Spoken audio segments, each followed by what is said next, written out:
All right, we're live. We're watching second and goal. Alex Okay, Cash for the tackle for loss. Oh, so setting the stage, and we'll talk about the game. Setting the stage right now, 52-0. Penn State's up. Third and goal, 25 seconds, 24 seconds. James Franklin just took a timeout on second and goal after Villanova took a timeout. He's preserving this 52-0. He needs this cover. He cannot go through this non-conference without covering one of these games. How long before you find out? Goal, 9 seconds up, and we get a timeout from Penn State takes a timeout. 52-0. Goal. James takes. Pat, I'm sorry. I'm almost convinced we're gonna find out he's like a Pete Rose type. He's betting on college football games while coaching a college football team. It's something. I appreciate it. Listen, if somebody else was doing this, I'd be like, what are we doing? But this is funny. Does this count as petty James Franklin, or is this more just like secret degenerate James Franklin?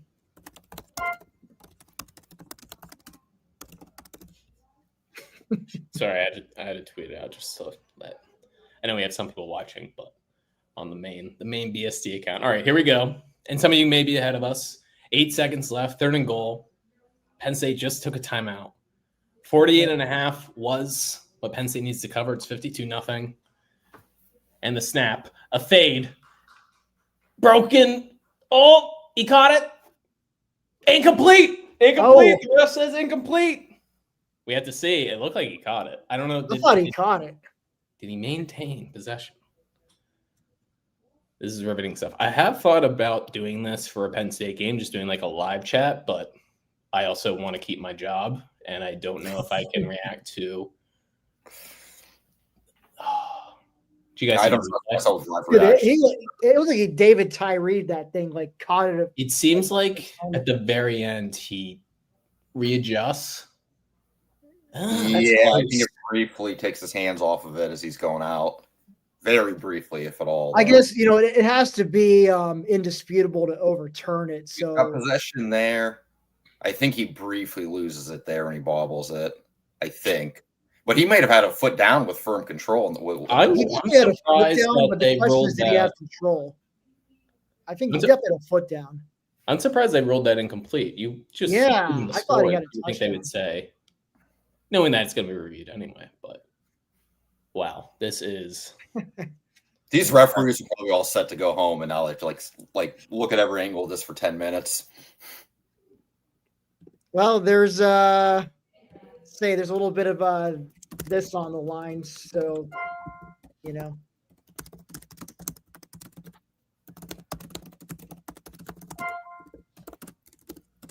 gotta say, this is a very entertaining finish to a 52-0 game. For those of you who are just listening on Apple Podcasts or Spotify, I was making the whole making it rain gesture just now. So, which, by the way, I was unable to post the Wednesday episode on Apple, Spotify. YouTube has been weird this week, and it wasn't just BSD with processing videos. So I know on BSD I did say that it would be posted. My apologies to everyone who, if they're looking forward to that on Spotify or Apple. Hopeful that this week the videos should process. Like once we go live, they should process. So hopeful that has been fixed, and this will be posted either Sunday morning or Monday morning. Incomplete. Comes back incomplete. Okay. Here we go. 4th and goal. 52-0. Can Penn State cover 48.5? Can James Franklin cover this game?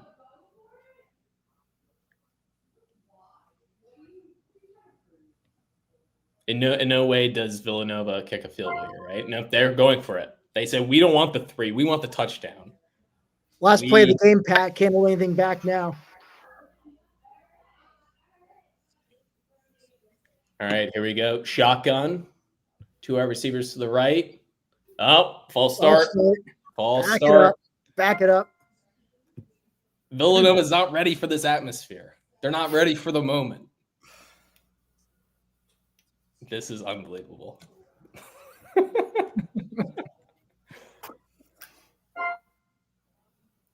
What was the back in the day Georgia State game when they took the timeout? Wasn't that 52-3? I think it was when It was like Jason 56 announced the- And I think was that to ice the kicker at the yeah, end? to ice the kicker. It was, and they preserved the shutout because he missed it, like a chip shot field Penn goal. State has a timeout here. Would be hilarious if they used a timeout. Here we go. Here's a play. Oh, he's being chased. Okay, he's buying himself time. Oh, he got it! Touchdown Villanova! Did he get One-handed grab! Incredible! Absolutely incredible! Jack Sawyer! That is. Oh, Time I'm like expires. 15 seconds behind. You just saw that. What a catch! Sorry. I didn't think he was gonna bring that. That looked like like he threw it too high initially.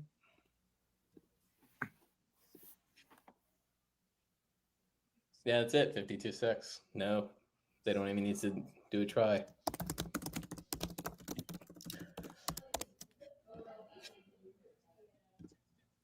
Yeah, no, definitely caught it. Definitely got a Yeah, foot down. wow, great one-handed grab by was it Penn Burkowski? State Wasn't it?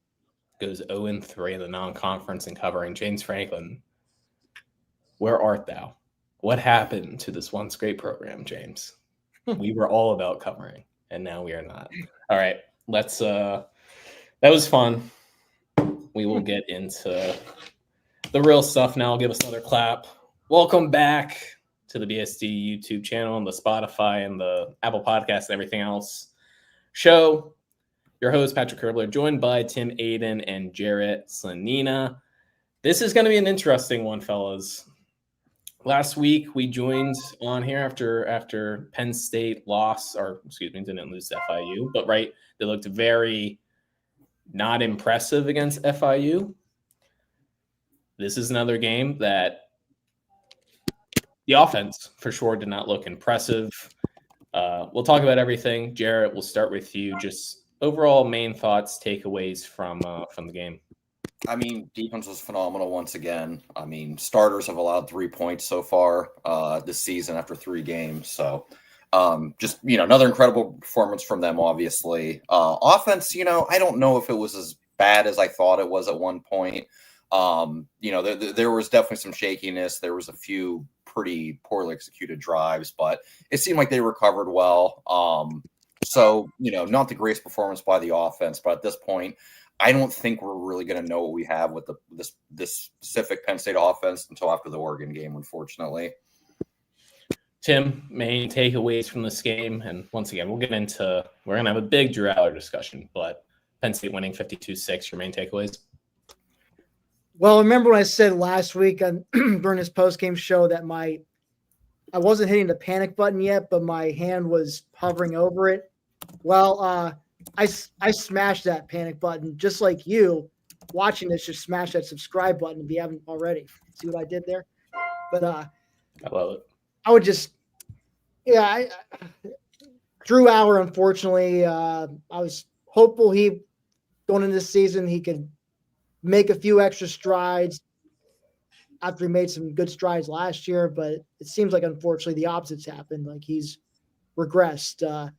He has his good moments, and then he has his really ugly moments, and just really inconsistent. The interception he threw right after Penn State had a nice interception return into Villanova's red zone, completely inexcusable. And he damn near threw another interception too. Thankfully the Villanova player wasn't able to come down with it because then Katron Allen scored a couple plays later. But just really shaky day for him, which is unfortunate because I do think the rest of the offense is actually good enough. But if the quarterback play is shaky, then it's all for naught. So Drew Aller on the day, 16 of 29 for 209 yards at 7.2 yards per attempt. 1 touchdown, 1 interception, as Tim mentioned, and just a terrible, terrible throw. It was a check down that should have never been made to begin with, and just completely off. And even the play itself, it seemed like there was a couple times today where Drew thought a play was going to be play action, and there was just no one there, right? He sucked the ball out like it was going to like fake the play action, and there just was no one there. That was one of those plays, and then almost there was an interception later. I'm a Drew guy, and right, like not everything has to be like, oh, pick the wrong quarterback. It should be Bo. It should be this guy. It should be that guy, right? Like the simple thing is Drew is a better quarterback than he showed today, and that's what makes this extremely frustrating, right? Like the questions with Drew have always been against the Ohio States and the Michigans and these elite defenses, Notre Dame's, where he doesn't look as good.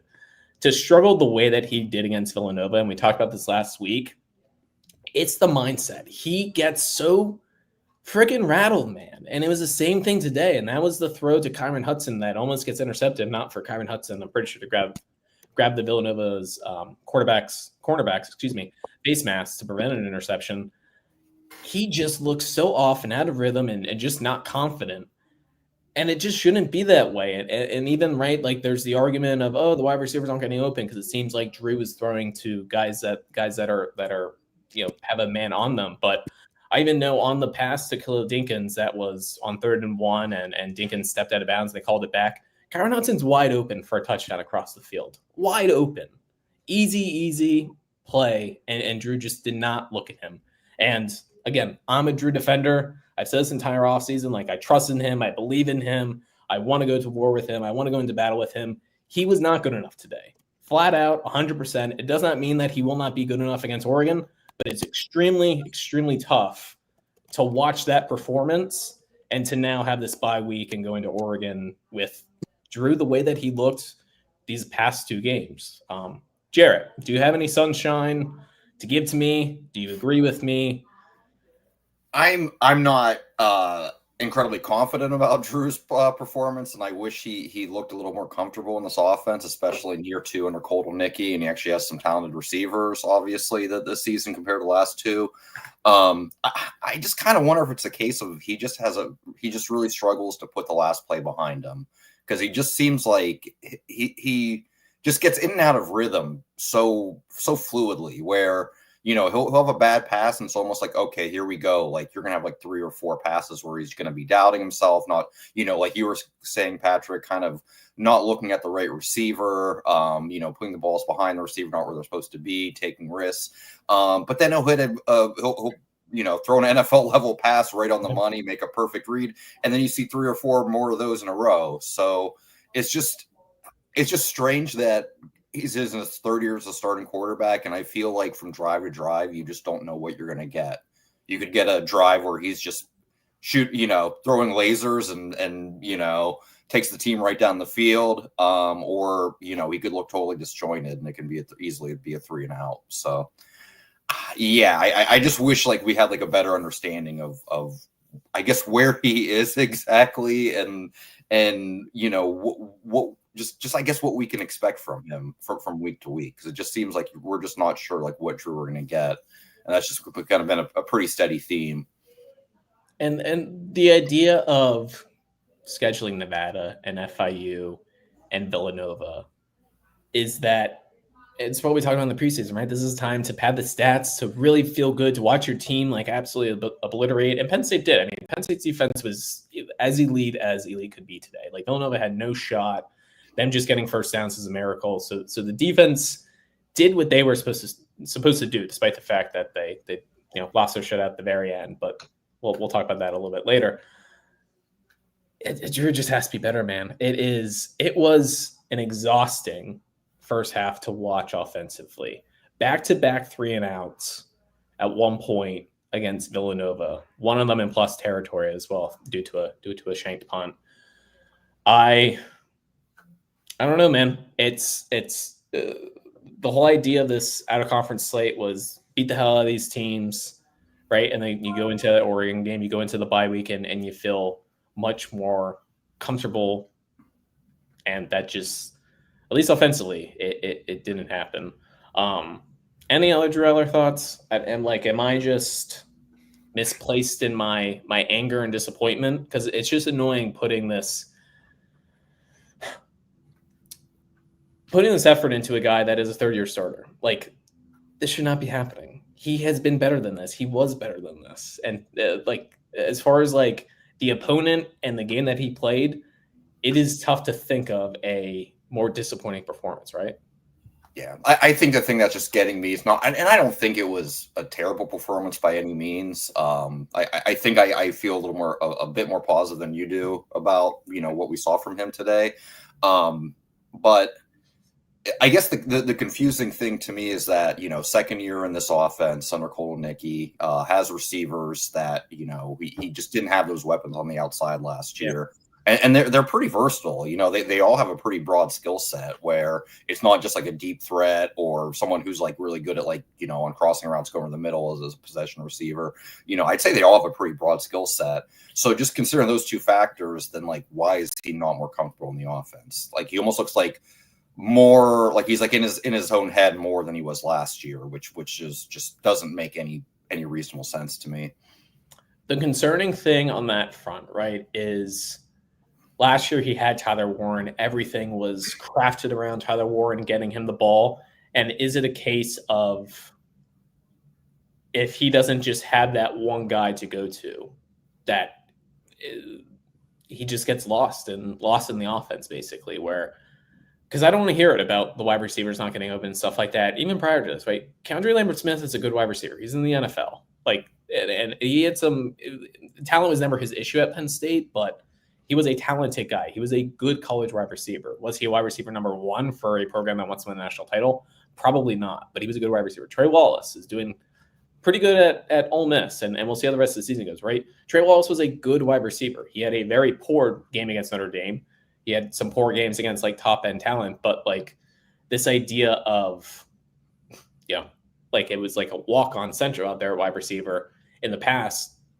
It's tough to say that when you see a game like that and knowing the talent that they have at wide receiver now. Trevor Pena is a good wide receiver. Kyron Hudson's a good wide receiver. Luke Reynolds is an extremely talented tight end. And that is like one of the things like going into Oregon that I would not be shocked if Luke Reynolds gets like the Tyler Warren treatment of let's really manufacture this guy some plays, but it's frustrating. And right, Penn State was in like a not a lose-lose situation with this non-conference slate, but they go out there, right? Even if Drew throws for 8 touchdowns, 7 interceptions, 75 completion, he's still not going to get the credit that maybe he should have deserved. But to look like this, like, come on, this is just not it's not ideal. That's not ideal. Tim, do you have any final? I just don't want to have this be, and I know I'm the one that's mainly talking and going all over the place, but any thoughts on Drew, or should we move on to some other? I mean, I think you pretty much echoed all of them, but just I don't know. I really hope I'm gonna be wrong, and he comes out and has a stellar game against Oregon in 2 weeks. But it's hard to have. As far as like winning the national title, I mean, I've already, pushed those thoughts aside. Like that's not happening with what we've seen from Drew. Yeah, it's right. It's also one game at a time. Like I said, because I was live tweeting from BSD today, right? Like even if Penn State, I think I actually said it, even if Penn State wins this game 52-0, if they had won the game 68-0, right? Like Penn State beating the hell out of Villanova and having their A+ game doesn't like give them a better chance of beating Oregon per se, but it would have been good to see. And they just, at least offensively, that first half, I mean, they got together a little bit in the second half, but just not what the doctor ordered or what the doctor wanted or really what I wanted. I just wanted them to come out and just demolish them, get like the 35-0 lead in the second quarter and really feel good about things. But I don't know if like my thoughts necessarily like greatly change about that Penn State Oregon game. I feel like you two were a little bit more confident on Penn State beating Oregon when we talked about it in the preseason. I definitely liked Penn State as far as like I favored them to win, but if it was like a 6.5 spread, which I think at one point it might have been, I think I probably would have taken Oregon to cover. So curious to see where that line opens at. I know Oregon still has Oregon State next week, but we'll see. All right. We're good with Drew. Any final thoughts? Okay. Nick Singleton. Let's move on to another chipper conversation. Nick Singleton gets the bulk of the carries today. He had 20 carries compared to Katron Allen's 9 carries. Singleton goes for 85 yards on those 20 carries, average 4.3 yards per play. I think the concerning thing is that his long was just 14 yards. Tim, I know last week you mentioned, right, like it didn't seem like Singleton was his old self. What about today? What did you see? Yeah, I guess it was an improvement from last week, but I guess it's not saying much. But to his credit, he did punctuate a couple drives in the end zone, so you give him props there. He averaged 4.3 yards a carry, which, maybe not stellar, but I guess it's steady, consistent. If those are the right words to use. Like I said, as long as it was 14, so he didn't pop off a huge gain like I was hoping he would. But yeah, I feel like they were getting him the bulk of the carries. Is maybe they just want to get him some more work. Like they must feel confident with Katron, and Georgia just missed a game-winning field goal, and we're probably going to overtime. But I believe Tennessee missed it. Yeah, the Bulls missed it. Tennessee missed a field goal. But Katron only got 9 carries, but he went 80 yards. He had an 18-yard. He had a touchdown run. So he popped off another huge gainer. So I feel like, I think you and I said this last week, we feel like Katron is the more complete back at this point, and should be the main guy going forward. We'll see what the carry split is like in 2 weeks against Oregon, but I feel like you're going to see a lot more Katron against the Ducks than he did today against Nova. Jarrett, thoughts on Singleton, and specifically, right, it seemed like Penn State went out of their way today to try to get him going? Absolutely. Yeah, I thought he did look better than he did the first couple weeks. He was definitely a bit more decisive. He hits the hole very hard, and he's a powerful runner. The one thing he's just not doing, just breaking off, didn't break off any really explosive runs. I'm not sure what you said his long was today, 11. So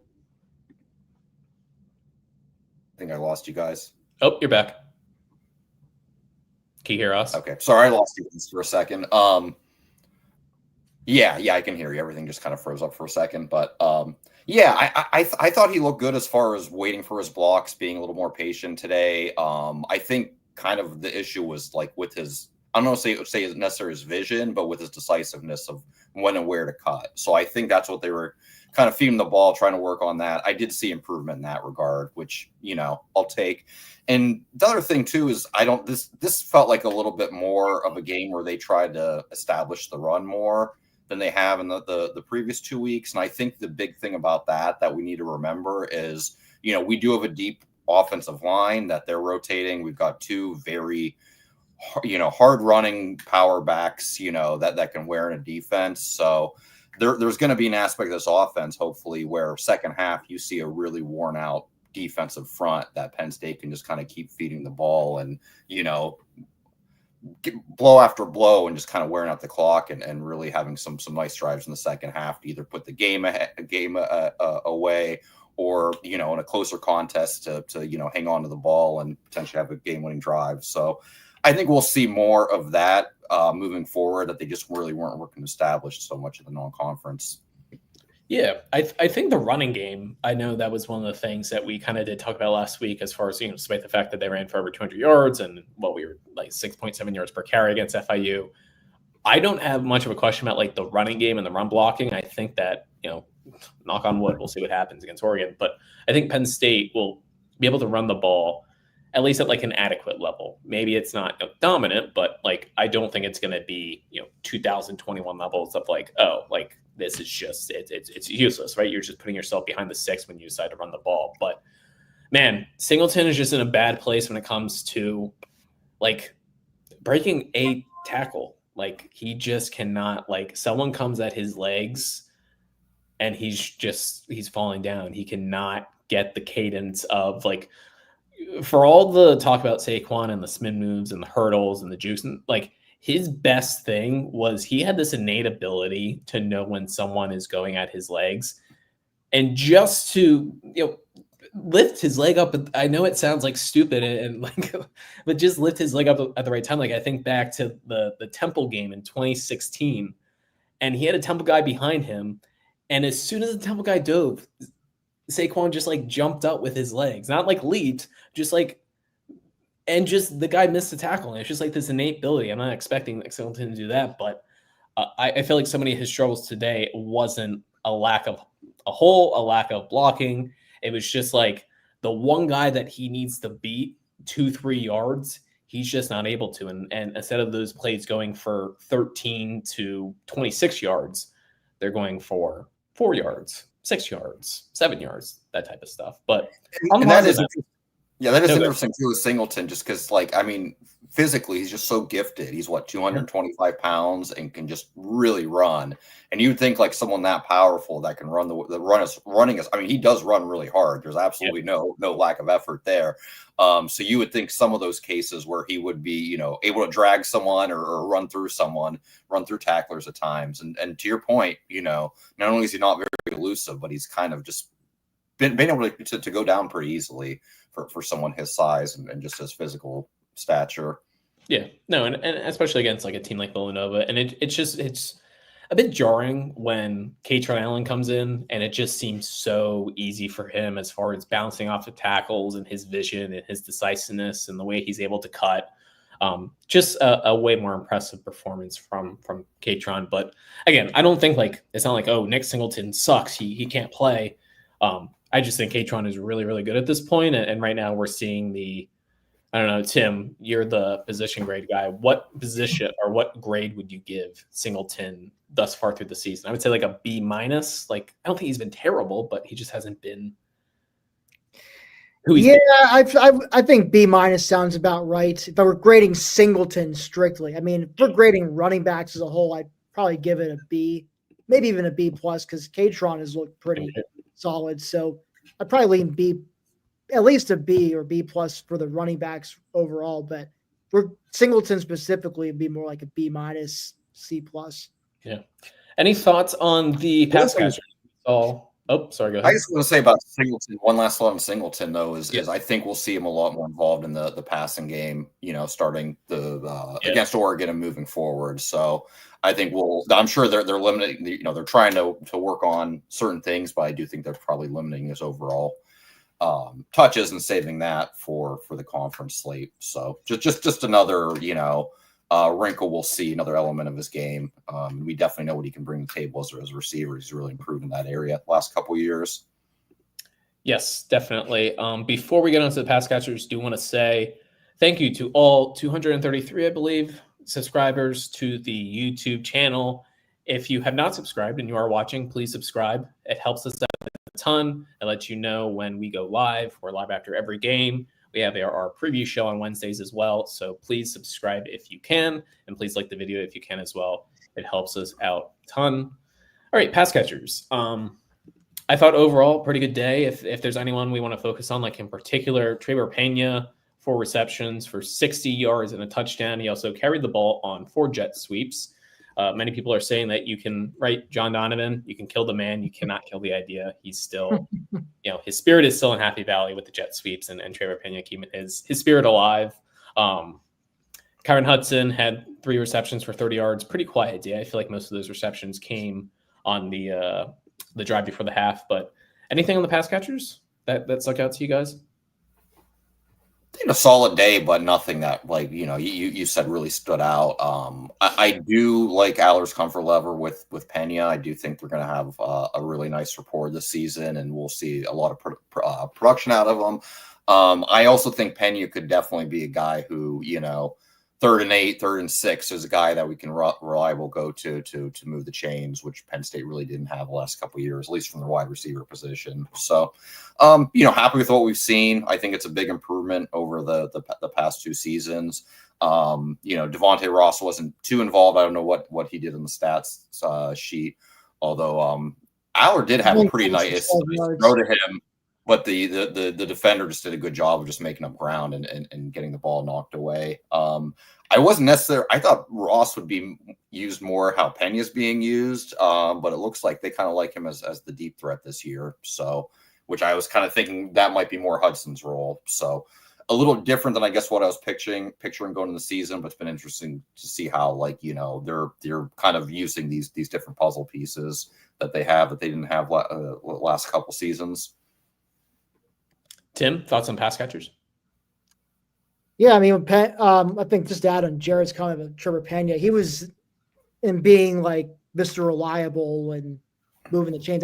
That was how he was at Syracuse last year. Like, he's that guy who's, just going to find a way to get open, make the catch, move the chains. And yeah, apparently you can run him on some jet sweeps and he can be reasonably effective there too. I do think on the deep ball to Devontae Ross, I feel like Ross could have made a bit more of an effort to try and maybe leap for it and perhaps draw a pass interference flag. Like, I feel like with the defender so close to him, he could have done something to maybe draw a flag. Yeah. So, because that's the kind of throw where I think maybe Drew was thinking, all right, I'm going to throw this up for Devontae. Worst case, maybe he draws a flag here, but that didn't happen. No, sorry, go ahead, Tim. I want to say Luke Reynolds. I think you said it, Pat. I think he's slowly but surely becoming a favorite target of Drew's and maybe going to become more of that Tyler Warren type, like a good safety blanket. But he led the way in receptions, 73 yards on 4 catches. So he's definitely turning into a weapon in the passing game. I know a few weeks back I did say that I would be buying, right, if the tight ends were stocks, like I would basically buy low on Andrew Rappleyea just because I think there's a good chance that he rises and rises. Still love Andrew Rappleyea, but I'm all in on Luke Reynolds as well. I love Luke Reynolds.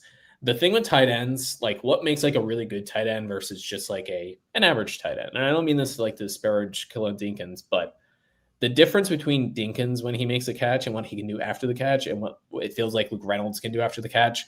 Luke Reynolds, even last week, and maybe we didn't give him proper flowers, but he's just a guy, it's very Warren-esque, where gets the ball, is under control, and can just right away make a move. Like everything is natural, everything's fluid.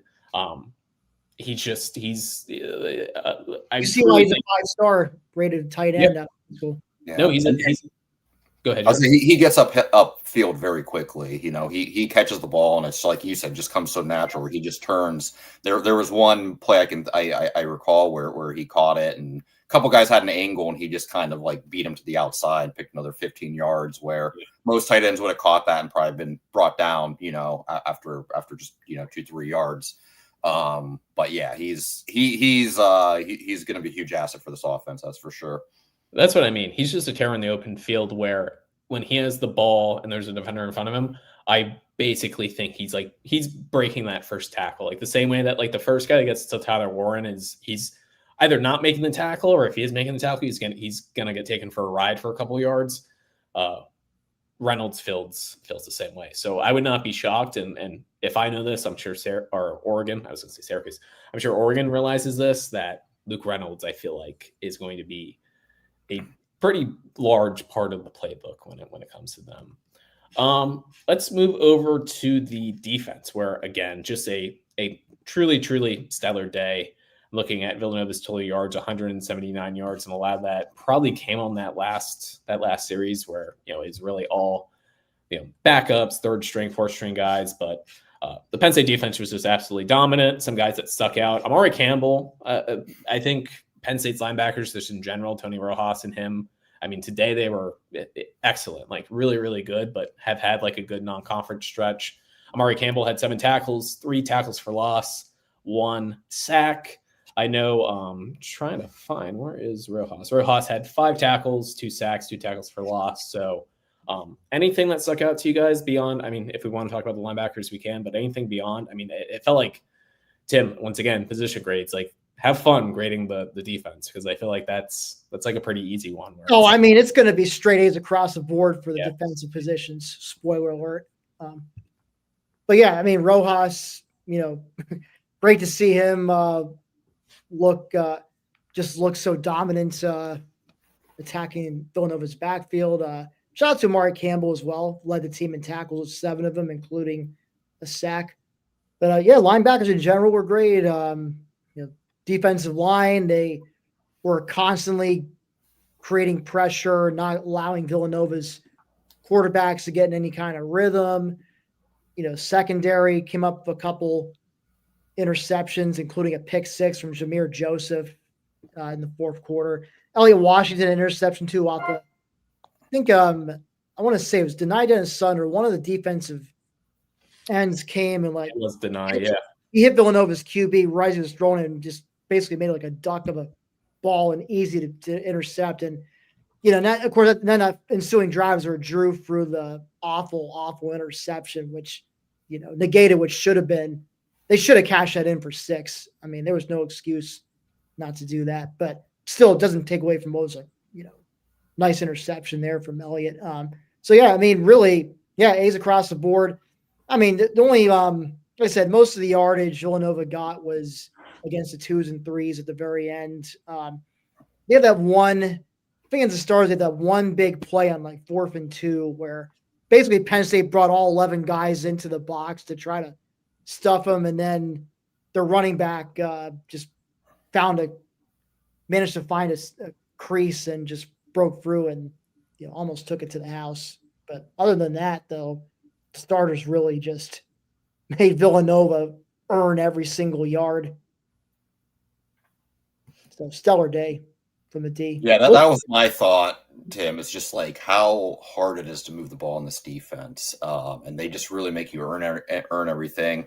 And that was my thought about Amari Campbell earlier. Is that the defense just makes it so difficult to find any room. But if someone, at least, definitely we saw this today over and over. If somebody, they either were able to draw something up to briefly get somebody in space, or somebody was able to make a really nice cut, or just to, find a little bit of an opening, Amari Campbell is just like there, just like that to fill the gap and just, shut the play down. So he's just really impressed me these first 3 games, and just really glad that they were able to get him, late into the portal season, but they got him in the spring, and just he's going to add a lot of value.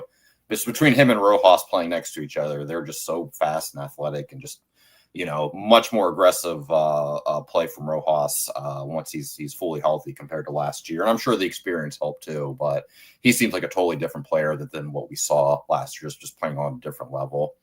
No, the defense, as we said in the beginning, the defense looked like what you want the defense to look like against Villanova. And I think for the most part, they looked like how you want them to look like against FIU and Nevada. So, yeah, up and up for the defense. Jim Knowles, well worth so far. They'll get their first real test in 2 weeks with Oregon. So we'll see. We'll find out what they're made of for real in 2 weeks. But I'd say my confidence level in them is much higher than the offense is so far. Yes, Pitt is about to lose to West Virginia, and I have so much. And Georgia scored the game-winning touchdown in overtime against Tennessee. Yeah. Well. Jesus, Pitt, unbelievable, dude. All right. Anyway, enough about my bets. Ryan Barker, 3 for 3 on field goals. Not ideal that Penn State is going for 3 field goals against Villanova. Would have really love for them to be touchdowns, but I like don't even pay attention. Like again, I'm line between the gains for BSD, and as long as it's within 50 yards, like I don't even pay attention to Ryan Barker field goals at this point. The kid is absolute nails, makes the kicks. All I ask, and this is forever all I've asked for college kickers, 45 and in. Like it doesn't, like if you can't even make a 48 yarder, if you're only like 50-50 on 48 yarders, by all means, that's fine. Like at that point, it's like, you probably should be going for it anyway on 4th down, but he's tailor-made. So big ups to Ryan Barker. Any other thoughts on the game? I don't want to go, again, too long or be too negative with all this stuff. I know we had our I should say mostly me, had our temper tantrum about Drew earlier in the show, but any other things that we missed, whether it's offense, defense, special teams? I mean, no, I think I just agree. Ryan Barker's money. I mean, like you said, you don't even have to pay attention to him when he's kicking, as long as it's within, 50 yards, because inside of 50 yards, because it's, it's almost like money in the bank, unless it gets blocked. Yeah. Sorry. One thing I want to mention about the special teams is Nwosu has a really nice touch, considering just how powerful his leg is. Had another really nice punt. Yes, up and up for special teams as well. All right. I think West Virginia beats Pitt. It's official. Just lost. OT. I had literally every parlay in my life. By the way, Pat, just to throw it in you and Jared's faces, Miami is up 28-6 on USF as we're headed to halftime. So my pick for Miami to cover is looking good so far. What was in Georgia won by 3, and I think so. I'm 0-5. So yeah, I guess it shouldn't be a shock to anyone if they've been listening to the show that I'm not a good gambler. I'm not a good gambler, considering I tied everything with Pitt money line. So just one of those days for Penn State's offense and for my gambling picks. Both not good, and we're going to get better. We are going to get better. All right, I think we're going to wrap up here. We will be back.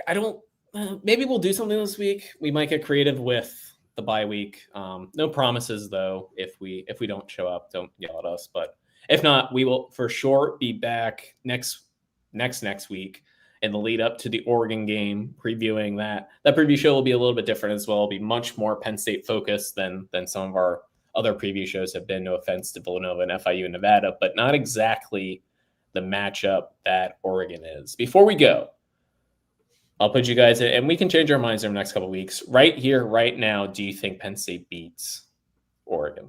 Jared, we'll start with you. I'm honestly so back and forth, and I'm going to go back and forth. There's reasons I definitely want to say yes. I think I'm going to let recent history against these top 5 opponents kind of shade my opinion a little bit too much. So I don't think I can confidently say yes, they're going to win. So I think, I'm 51-49 Oregon right now if I really have to pick. Although I can definitely give a lot of reasons why, Penn State's going to come out the whiteout with the victory. So we'll get into it more. But yeah, if I had to answer right now, I'm just a little bit too concerned about the consistency of the offense. Tim?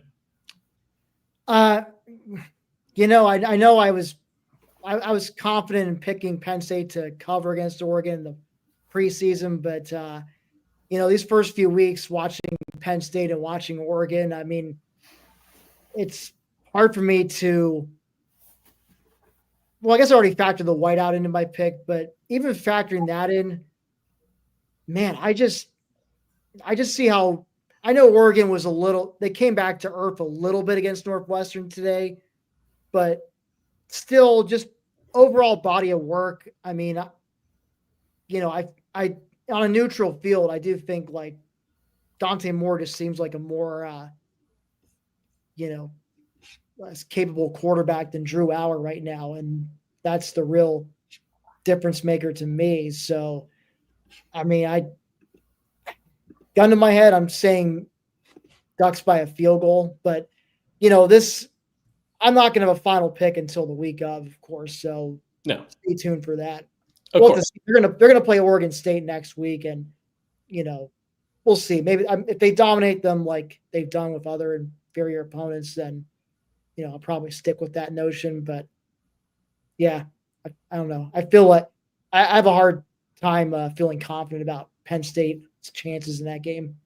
No, this is a thing of like coming and doing these shows like right after the game where it's tough to have, and I think we do a good job of it, right? We're not screaming over here and saying, Penn State's going to miss a bowl game or anything, but right, it can be sometimes tough to react as realistically as possible after you watch these games. And I even know, right, for myself, right, you watch the out-of-conference games, and Penn State did not dominate the way that we wanted to, and that is unacceptable. I don't want to hear the 99% of programs would love to have, beat FIU. Look at Florida last week, guys. I bet you Florida would have loved to be in Penn State's spot, right? That whole thing. And same thing today. Like, oh, well, we basically won 52-0. I don't want to hear all that. Penn State should have done much better. Drew Aller should have done much better. He needs to be much better, right? If you're going to be a top 5 pick in the draft and you're the most talented quarterback in the country, like, you need to play better against Villanova. You need to play better against FIU. And it's extremely concerning that he did not play well enough going to this Oregon game.